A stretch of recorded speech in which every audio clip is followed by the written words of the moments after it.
নমস্কার বন্ধুরা, প্রত্যেক দিনের মতো আজকেও লাইভে এসে রেসিপি শেয়ার করলাম। তো আজকে এসেছি এই যে সময় আপনাদের এই শর্টস ভিডিওটা এসে আপলোড করব সেই সময়ই কিন্তু এসেছি। আজকে এসেছি 5 PM। তো আজকে 3 PM আসতে পারিনি। কি কারণে আসতে পারিনি সেটা আমি 3 PM-এ একটা ভিডিও কিন্তু আপলোড ছেড়েছি।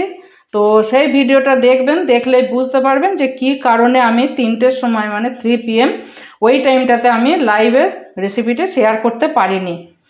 তো আজকে 5টার সময় এলাম বিকেলে, এই লাইভ শেষ করলাম, লাইভে রেসিপি যে শেয়ার করলাম সেটা শেষ করলাম। তো দেখুন আজকে ফুলকপি আলু পোস্ত তৈরি করেছি। ফুলকপি আলু পোস্ত কিভাবে তৈরি করেছি আমার লাইভে যে রেসিপি দিলাম শেয়ার করলাম, তো সেই রেসিপি দেখে নেবেন যেন।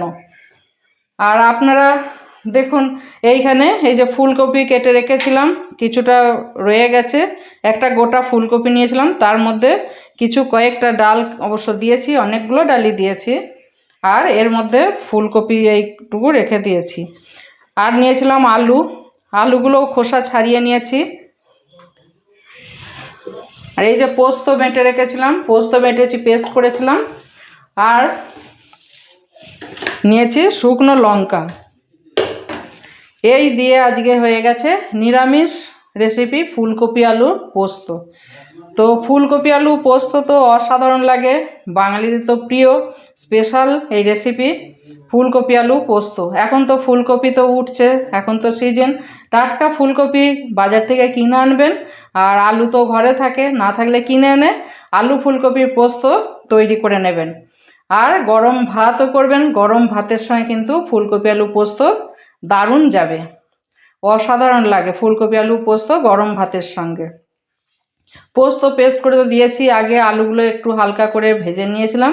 বেশি ডিপ ফ্রাই করবেন না ফুলকপি, তাহলে কিন্তু ফুলকপির যে একটা স্মেল থাকে সেই বা একটা গন্ধ সেটা কিন্তু থাকে না বা পাবেন না। তারপর আলু ফুলকপি দিয়ে একটু নেড়েচেড়ে নিয়ে নুন জল দিয়ে পোস্ত একটু পেস্ট করে নিয়ে পোস্তটা মিশিয়ে দিয়েছি। যখনই আলুটা সেদ্ধ হয়ে গেছে তার মধ্যে পোস্তটা মিশিয়ে দিয়েছি। পোস্ত যেই মিশিয়ে দিয়েছি তার মধ্যে কিন্তু আমি একটু মাস্টার্ড অয়েল, সর্ষের তেল একটু দিয়েছি, পরিমাণ মতো সর্ষের তেল দিয়েছি। বড় ভিডিওতে দেখে নেবেন, আমি তাও এখানে কিছুটা বলে দিলাম। নতুন যদি কেউ এসে থাকেন টুলটুল চ্যাটার্জি চ্যানেলে যেন সাবস্ক্রাইব করবেন। রেসিপি যদি ভালো লেগে থাকে তাহলে যেন লাইক দেবেন, প্রচুর শেয়ার করবেন।